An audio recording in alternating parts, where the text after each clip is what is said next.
That's good Japanese, Simone. All right, are you ready? I'm ready. We are going to look at one of the coolest sections in the whole part three of the Bhagavatam. Devahuti has this question. When my subtle body disappears, what will happen to my existence in the world? The reason why she has that question is because Kapila was saying, Kapila's whole basis is your thoughts determine your actions, and then your actions determine your reality. So basically, your thoughts determine your reality. So if you direct your thoughts in the right way, you'll have a good reality, an enjoyable reality. And if you direct your thoughts in an unproductive way, you'll have an unenjoyable reality. That's his basic premise. Um, so he has come to explicitly say, once you're directing your thoughts into the intrinsic world, the Bhagavan intrinsic world, then it ceases to manifest you in the extrinsic world. So your manifestation of self in the extrinsic world dissolves, but it gets established in the intrinsic world. So now Devahuti says, well, what happens to me? She wants to clarify this. If I get enlightened, and if I end my samsara, my birth and death is finished, my karma is finished, so that means I'm not going to have a body anymore. I'm not going to have a mind, intellect, identity. What will I be? That's her question. When my subtle body disappears, what happens to my existence in this world? Kapila says, when your subtle body disappears, subtle body is the non-physical self, which is composed of three things. Four things. It's composed of the basic substance of that body, which is called chitta. And then the chitta has its identity, intellect, and emotional perceivers. So there's like the mind, the intellect, the ego, and then the substrate for all three of them. That's what a subtle body is. That's the basis for the thoughts. So when the thoughts are not being directed outward, then you're not going to have an outwardly manifest subtle body anymore. So he says, when your subtle body disappears, you become situated within your own inherent glory. See, go back to when we were discussing the 10 subjects that a Purana will clarify, we'll discuss. The ninth one is liberation. And the definition of liberation is mukti, hitvanyata rupa, surupena vivasita. Liberation means to be freed or to cast off the extraneous concepts of yourself and to obtain the inherent concept of yourself. So this is exactly what he's saying here. When your subtle body, external subtle body disappears, when you've cast off even the subtle form of your external forms, then you get your true form. When your subtle body disappears, you don't disappear. You become what you really are. When your subtle body disappears, you become situated within your own inherent glory, completely apart from all mental perceptions like pleasure or pain, realizing directly that those pleasures and pains pertain not to you, but to the sense of doership you adopted. Very interesting point is that all of our happiness and sadness is based on whether or not we get what we want or don't get what we want. It's simple as that. Happiness comes when you get what you want. Sadness comes when you don't get what you want or when you get what you don't want. What determines what you want and what you don't want is therefore the basis for your happiness and distress. And what determines that is your identity. And so actually, all of that pain and pleasure and happiness and distress isn't directly in relation to us. It's in relation to a character or a role that we assume, our identity. And then by identification with that character or role, we vicariously experience the happiness and sadness. So what he's saying is you could exist in a self which isn't subject to external pleasures and pains, but has its own intrinsic inherent joy to it. So now Devahuti says, what does it mean to be situated in my own glory? You said when my subtle body disappears and my external forms disappears, I get situated in my own glory. What does that phrase mean? So now Kapila explains, you will directly realize means you'll experience. Pratyaksha, you'll see it. When you will directly realize that you are an integral part of a truly beautiful higher self, the Supreme Person. What does it mean to get situated in your own glory? It means to be what you really are. Now, why is it glorious? Because it's an integral part of something truly beautiful, the Supreme Person.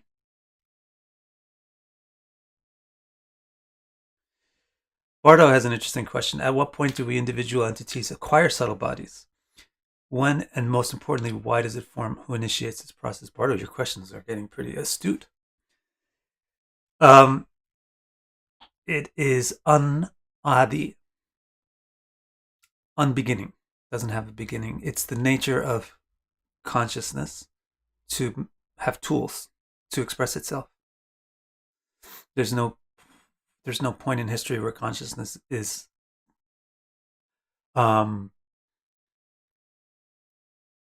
void of its power.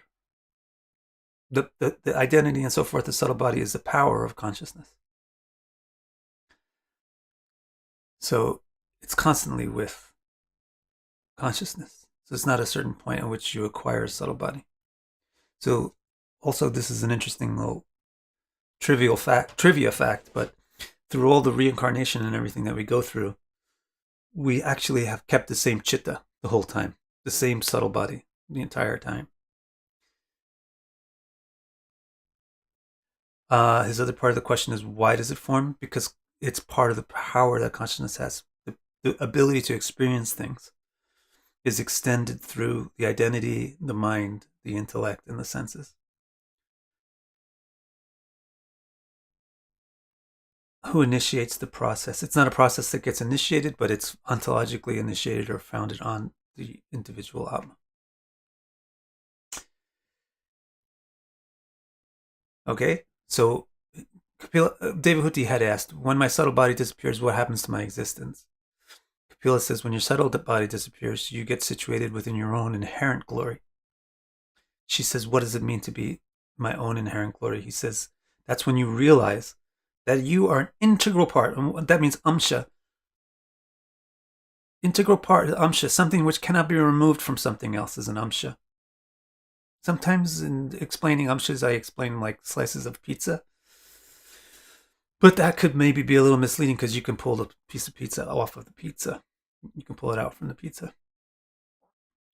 An amsha is something which cannot be removed. It's a part of something else, but which cannot be removed from it. Like the navamsha or the dashamsha or something of a sign. You can't remove the amsha from the sign. It doesn't exist outside of the sign. And the sign exists with all of its amshas together. So you realize, he says, that you're an amsha of this amazingly beautiful being. Now she wonders, when my subtle body disappears, do I disappear from the face of the world? Kapila explains, if your destiny still has its momentum. Now somebody had asked this question earlier. If your destiny, karma, still has its momentum, your body will remain in this world. But you would have no real connection to it. You would be like a very drunk person who can't tell if he's naked or not.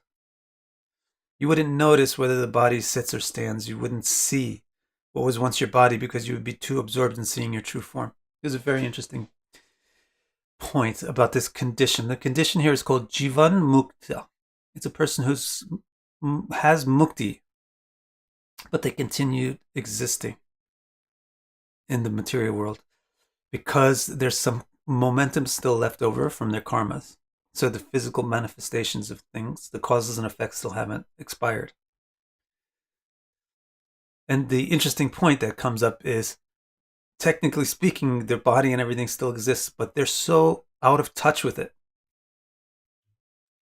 that they're like a super drunk person that has no idea what they're doing.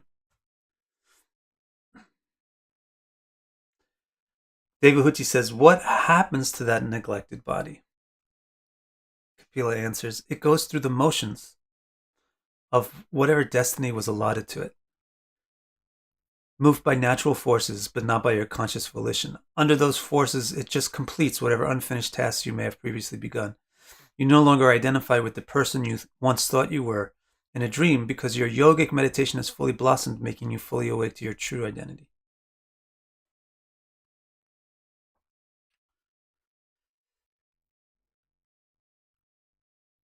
It was just a dream, she says? There was no real connection between myself and my former identity? Kapila explains, the soul builds an identity based on a body, but it is distinct from that identity. And this is similar to how people invest their identity into their children and property. Fire is distinct from the thing that burns, from the smoke that billows, and from the sparks that fly. But all three seem to be a single entity because they are so intimately related. Similarly, objects, senses, and feelings are different from the conscious entity known as jiva. The jiva is actually Brahman, or spirit. Its true intimacy is with the all-attractive. So this is really interesting points.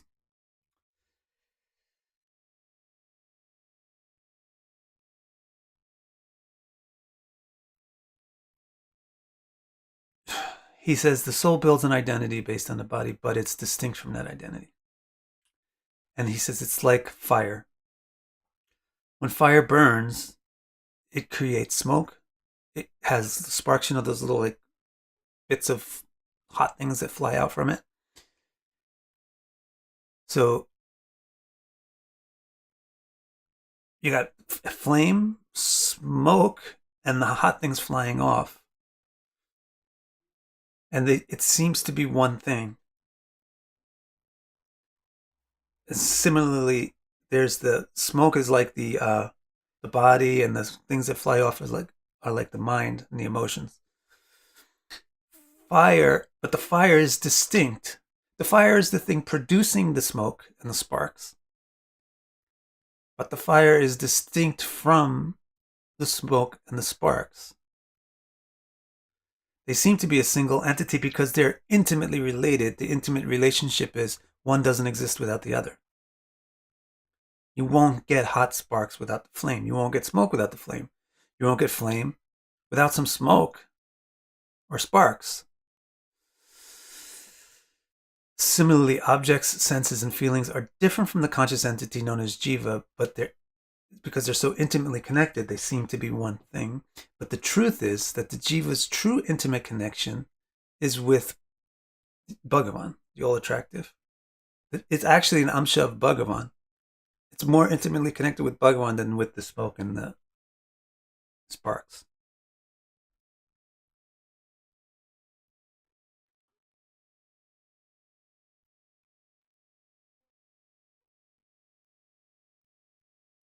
So now,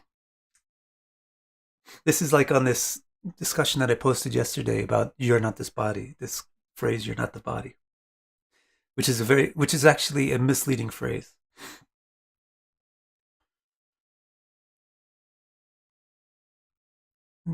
Because, hello, I am this body. The smoke produces the fire and the sparks. The fire produces the smoke and the sparks.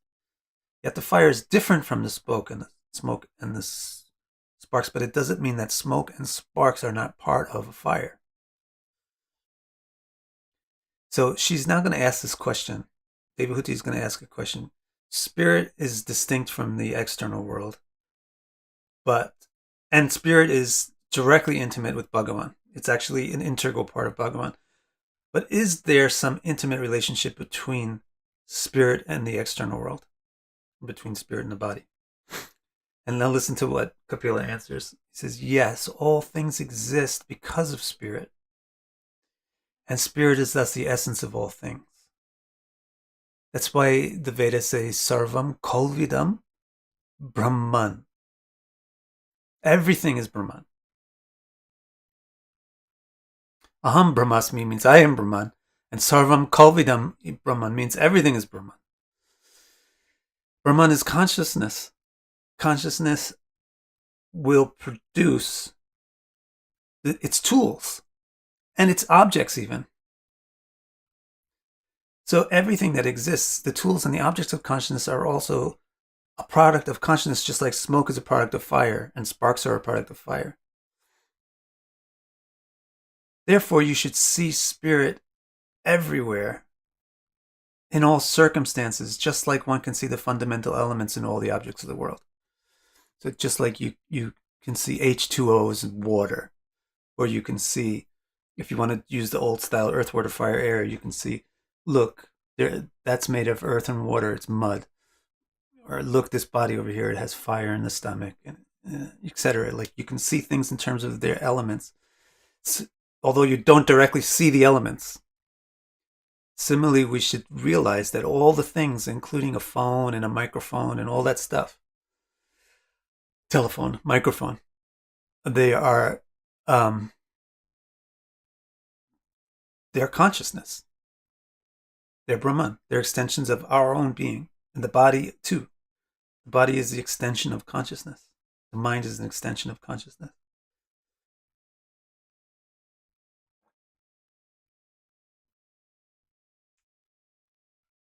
I'll come back to the questions later on, I think.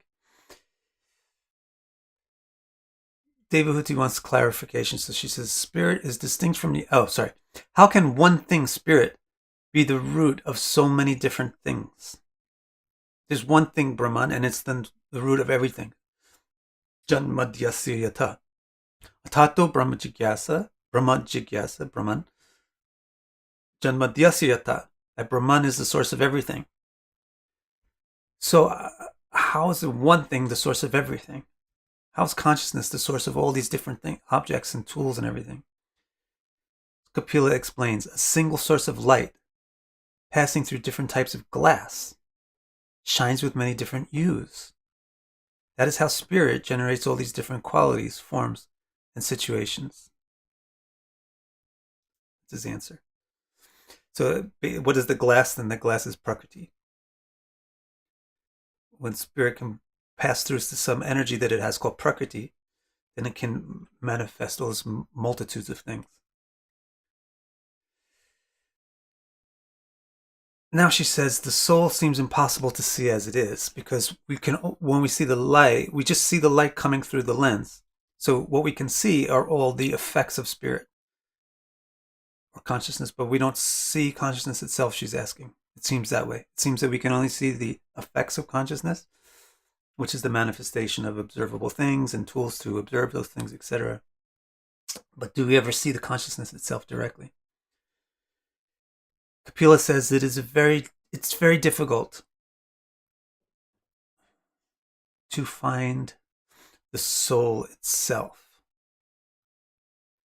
It's hidden as it is by its own will in a maze of causes and effects generated by the divine powers of matter. However, if you can sort through the mazes and reach the true origin of your being, you would be able to become fully situated in your own true spiritual form. So is it possible to see spirit directly and be directly in contact with spirit? He says, yes, it's possible. But it's not easy for a couple of reasons. He said it's hidden intentionally. It's hidden itself. Why have we hidden ourselves? Now remember, to get the answer to this question, go to Kapila's explanation of the relationship between matter and spirit. Spirit is the thing which observes. Matter is the thing which is observed. Spirit is fascinated with the observer is fascinated with the observed, it therefore wants to be absorbed in the observation. It doesn't want to be distracted from the observation. Like when you go to see a movie, you kind of want to shut off your phone. You don't want to get a text message from your boss while you're at a movie. You don't want to remember who you are when you're trying to be somewhere else and something else and someone else, as you are like when you're in a movie. So when you want to be fascinated by some experience, you want to hide the observer so that you just get absorbed in the observed. So this consciousness has that dynamic to it. It actually hides itself, he says, by its own will. It wants to hide itself so that it can fully experience the experience. Now, so it gets hidden very, very, very deeply. He describes it as in a maze of causes and effects. This thing producing that thing, this basic observer producing this effect, and that effect producing this effect and this effect. So you trying to search for the root of yourself. You're going all through these causes and effects. Sometimes the effect of one thing is the cause of another thing. It gets very, very, it's in this complex web of mazes, causes and effects. And those causes and effects are generated by the prakriti, the thing that it wants to experience, which is divine. This maze that's produced by the external world is impossible to extricate yourself from because it's divine. But if you can somehow sort through the mazes to reach the true origin of your being, then yes, you can experience yourself as you are.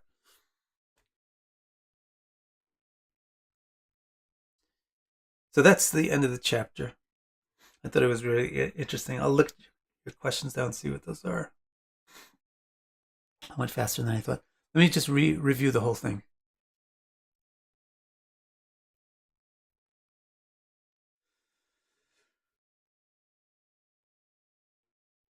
So he says, by the meditation on all attractive Hari, bhakti becomes one with your very being, and then that bhakti causes your heart to melt. What bhakti does is it causes the maze to melt. It makes the webs melt. It will melt your heart, and then that floods you with intense delight of emotions. Okay. And that intense emotional activity shakes loose the soul from the maze.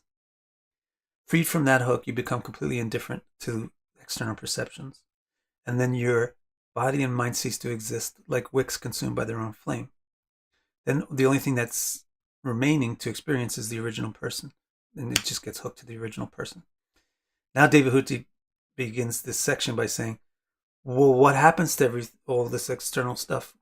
And what happens to me even when my whole external existence gets melted by my intense interest in Bhagavan? What happens to me? Kapila says, when your subtle body disappears, you become situated within your own inherent glory. Currently, we're situated within the extrinsic glory of our identities and intelligence and mind and body. If we could do away with those, we could be situated within our intrinsic glory.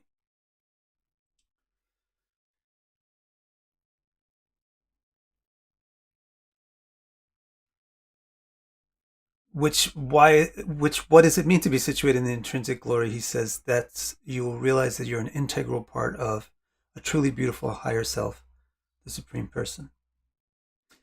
Then she says, when my subtle body disappears, do I disappear? He says, eventually, but maybe not immediately, because your body might have momentum left over. The karmas that produce the cause and effects of this body might still have some momentum. And if they do, then those momentums will play out, but you won't really be engaged with that. that will just happen without much of your awareness at all, none of your volition.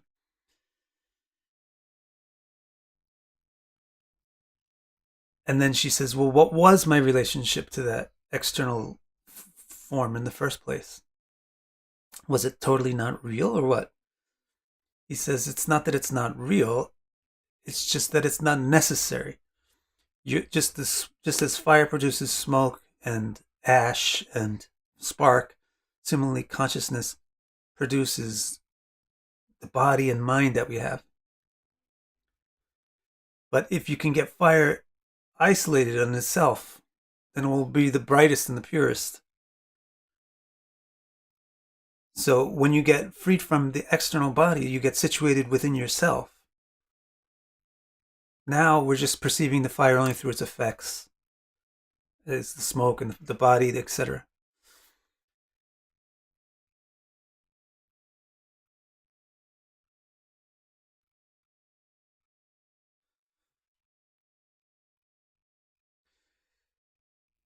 Yep, and that's really what he explained.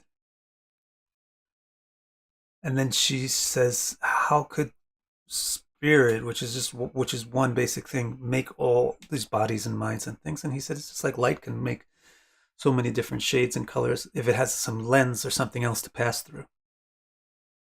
And so Prakriti and her qualities are that lens through which consciousness passes, and it develops all of these traits and qualities and compartments and things that it does.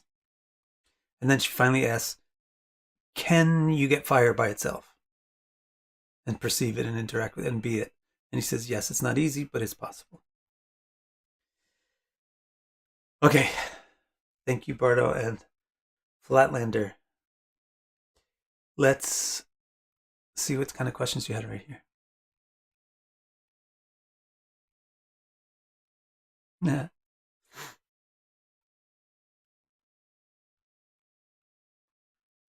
Bardo says, you said this before about Chitta staying the same for eternity. I didn't really say it says the same for eternity. Chitta is moony. Astrologically, Chitta is the moon. The moon doesn't stay the same. Chitta, but it's always the moon. The substance of Chitta is always there, but the shape that it has is constantly changing. It's like if I give you clay and you play with the clay for 600,000 years, you'll make all kinds of different shapes out of the clay, out of the one bit of clay. So the Chitta is the clay. Simone, this sounds like a massive change of perception. That person's body sounds like it's just in their peripheral attention. Here she's talking about the Jivan Mukta stage. It's a massive change of perspective. It's a massive... What really changes in liberation versus non-liberation is the locus, the location of our identity. In non-liberation, we've located our identity vicariously onto something which is not actually the core of what we are. But in liberation, our identity is located in the core of what we are. Muktir hitvanyata rupa surupena vivastita. Mukti means to give up putting your identity into extrinsic locations and to begin to put your identity in its intrinsic location. So that's the massive change of perspective. The perspective is your identity.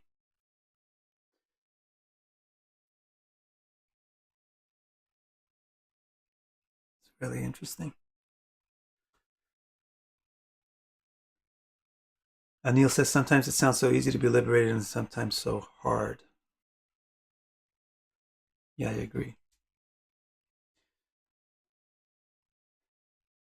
I would maybe say it like this. It's very simple to be liberated, but simple things are not always easy. Sometimes the simplest things are the hardest because they're the realest and they're the corest and they're the deepest. So for example, with the jiva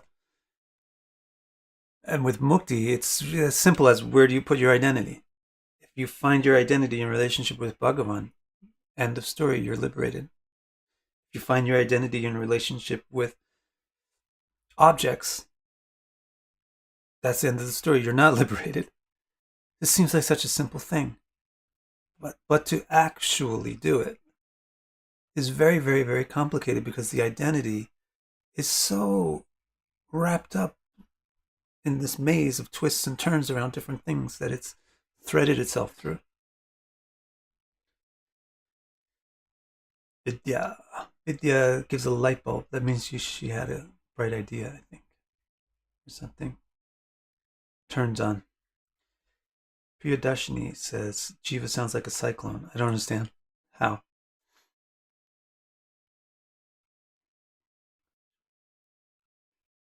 Anil, if a person practices devotional service and studies the Vedas since an early age, there's still a chance they won't be liberated until other lifetimes? Due to karma or other reasons? It doesn't matter how long you practice. It matters. It's the simplest thing, right? It's just a simple shift of identity. It just matters if you do it or not. The length of the practice is irrelevant. It's the quality of the action. Generally speaking, to be able to weed through all of the failed attempts or the wrong attempts, it takes a long time to practice. It's not that there's a certain length of practice required. There's a certain quality of practice required. But generally, you can't get to that quality without some length of trying.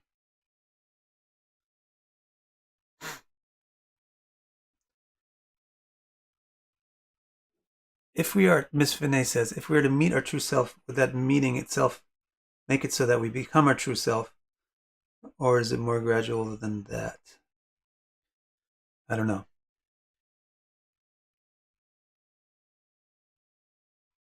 I don't think you really meet your true self. You manifest your true self.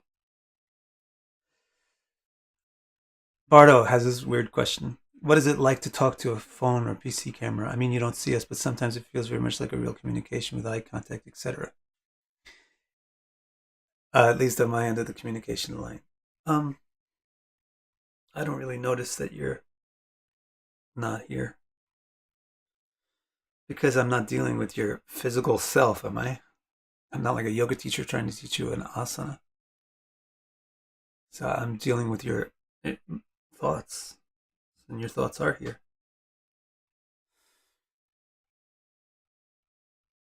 Probably, if we were in the same room, most of the contact would be in our imagination anyway.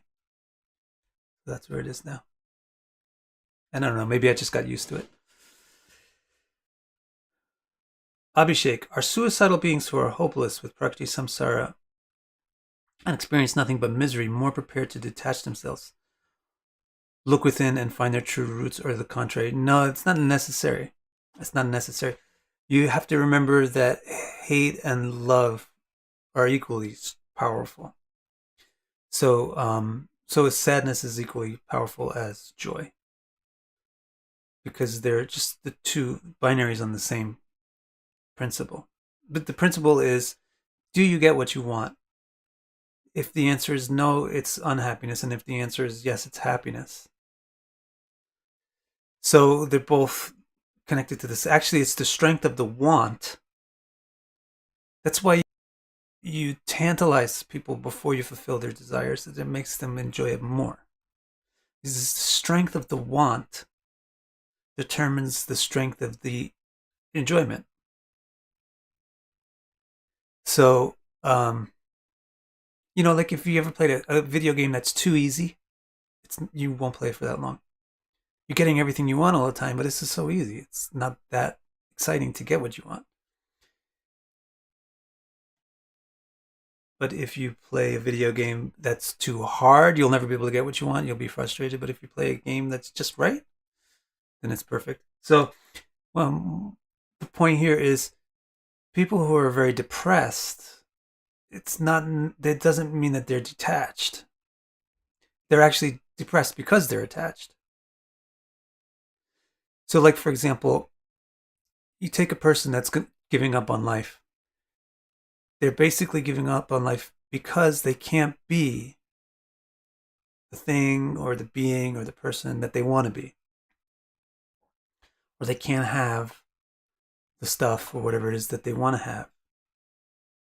And they're tired of trying. And it's impossible. Or it's impossible. Like, it's because of things that happened to them when they were young and they can't go back and change that. So they have not given up on the want. They have not given up on the want. They're just tired of experiencing the negative answer to the want. You get it? To make spiritual progress, it doesn't require sadness and suffering at all.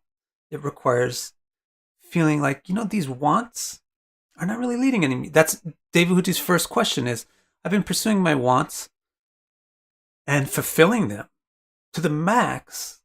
I could fulfill my wants better than any other woman in the world. But it still didn't make me happy.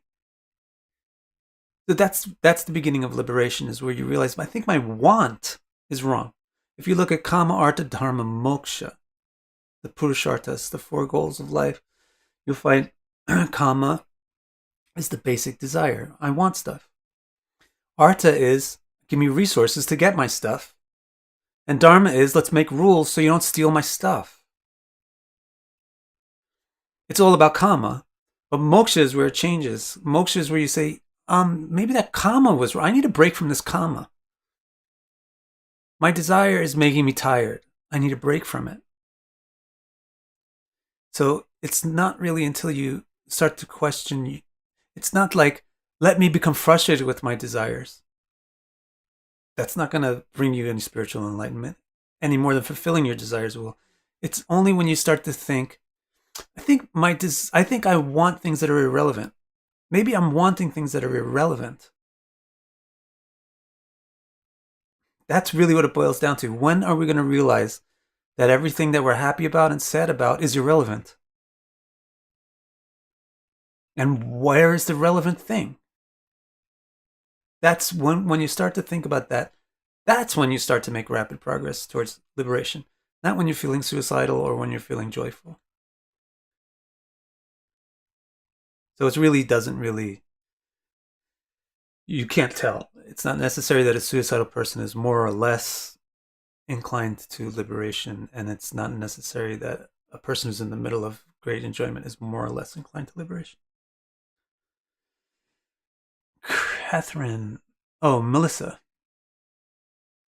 Is the dynamic between Prakriti and Purusha, the losing of true self and the cause and effects, valuable to consciousness and sentience evolving? In other words, what she's saying is it important? It's not really important. But yeah, it's not really important.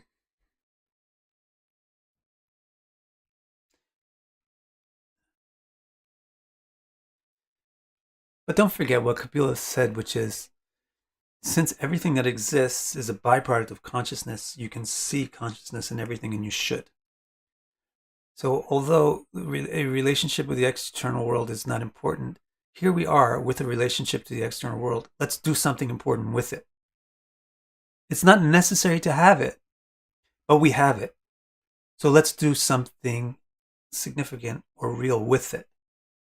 Which means let's use this experience that we're having to understand who and what we really are. Catherine, do we prioritize duty to our role, or should we pursue more solitary life devotion away from distraction? I feel like I need to make changes in my life, but then I have my duty to my life also. So she says, not kids. I'm still young. Hope that makes sense. It makes good sense, especially for a young person. Just kidding. She basically is saying, do I give priority to the yoga, or do I give priority to the Dharma? Which one is a higher priority? Should I give priority to fulfilling my responsibilities in this world, or should I give priority to cultivating liberation from this world. What you should do is you have to recognize your stage. And some people can do this on their own. Most people need a bit of third-party help to recognize their stage. Frankly speaking, most people who try to give priority to their yoga just fall on their face. After a month, a year, or several years, perhaps at the most, some of them last pathetically into their old age, falling on their face but refusing to give up. So very few people are ready to give priority to yoga. So that's one thing, is you have to check your actual stage. Like if you want to lose weight, the best thing to do would just to be stop eating. But are you ready to do that? Can you do that? Can you even handle that? Will you actually physically freak out if you do that?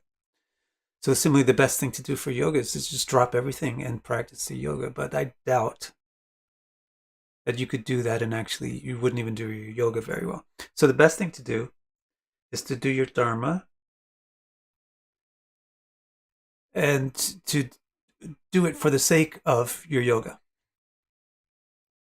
To be aware of the fact that it's part of your yama and niyama is to do your dharma. And that will make you have a yogic frame of mind while doing your dharmas. And the other thing you have to realize is that, like I told Anil just a few minutes ago, you don't need quantity of practice. It's not about time and numbers and heaps of things. You don't need quantity of practice at all. You need quality of practice. So a lot of people have the misconception that you need 24 hours a day for your spiritual endeavor. You don't need 24 hours a day. You need 1/2 of an instant with perfect quality. So even if you only get 5 minutes a day to do a bhakti meditation, that's more than enough. Even if you get 5 seconds, that's enough if you do it deep and real. So you don't have to think like, oh, my daily life, it takes up, there's only 24 hours in a day and I have to sleep 8 and then I have to work 8. So you got 8 hours left. What's the big deal? I bet you couldn't even do practice for 8 hours. Even if you get 8 minutes of time just set aside for your practice, it's more than enough. The other thing to bear in mind is your age, actually. You basically have 4 ages according to the Vedas. You get a student age, and then like a productive householding age, and then you have a retiring age and a reclusive age. So when you're in the first quarter of your life, which basically maybe is up to 25-ish, then you should be primarily, your duty should be studying and gathering knowledge. Then when you're in the second quarter of your life, which is like 25 to 50, primary thing you should be doing is making resources and helping people. Making family, taking care of family, taking care of neighbors and the neighborhood and the community. That's your primary dharma. And then after 50-ish, in the second half of life, that's when you begin declining your material participation in dharma and increasing the amount of time and effort and attention that you give to your yoga. And then in the fourth quarter of your life, it becomes full. When you do it that way, it becomes very solid. I think that was your question. Anil, Chitta, moon is Chitta and Manas. And sun is Ahankar and Mercury is Buddhi.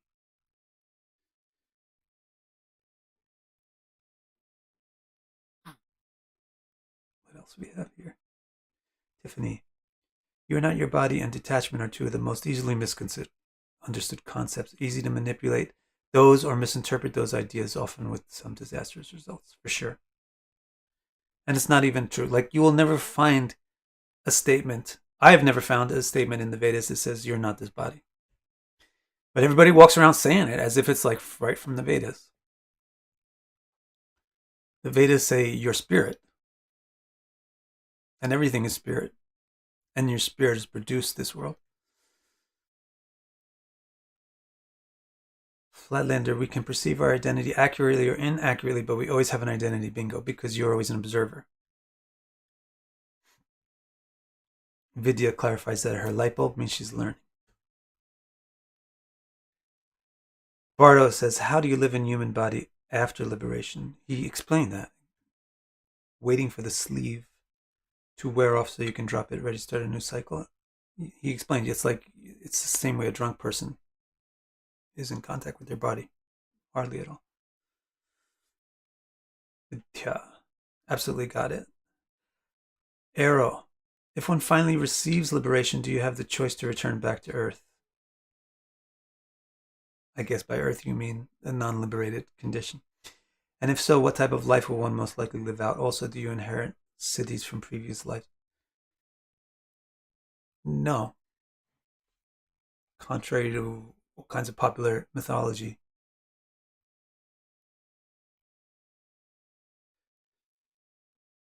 No. You don't return back to the samsara state. Ever.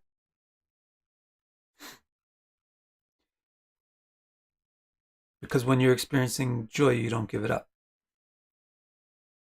Ever. What about compassion? It's too much joy. The compassion is actually part already being fulfilled in the joy, because the joy is not selfish. The joy is in love. What about the care for the ignorant people? So there's something called avatar, which is where Bhagavan takes care of the ignorant people. And people can go with Bhagavan to do so. But they're not returning to the material world. They're bringing the bubble of their existence into the material world. So that sometimes happens.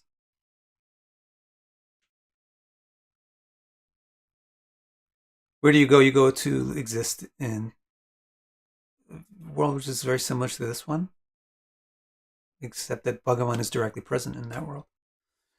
It's called the Vaikuntha.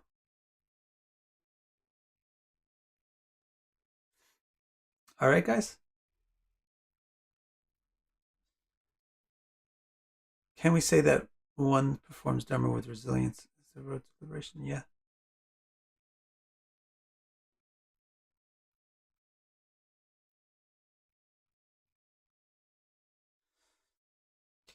Ms. Vinay says, I think the statement, you are not your body, is that you are not eternally your body.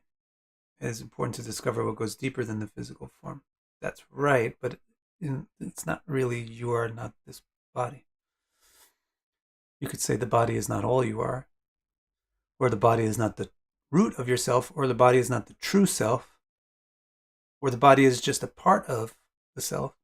Those things are more accurate.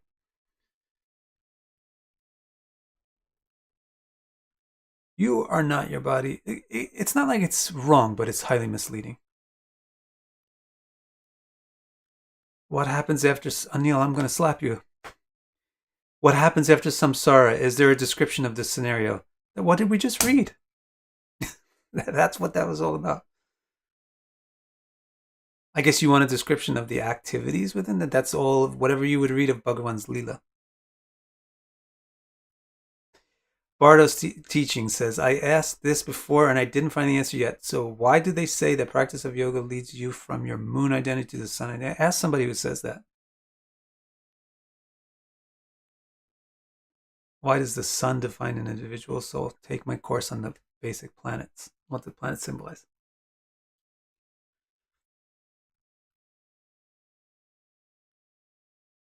Kay says there's an avatar on Earth every 100 years.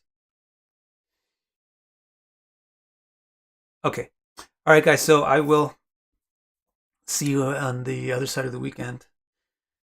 And I'm going to do a Sun in Cancer video for you today. Thanks, everybody.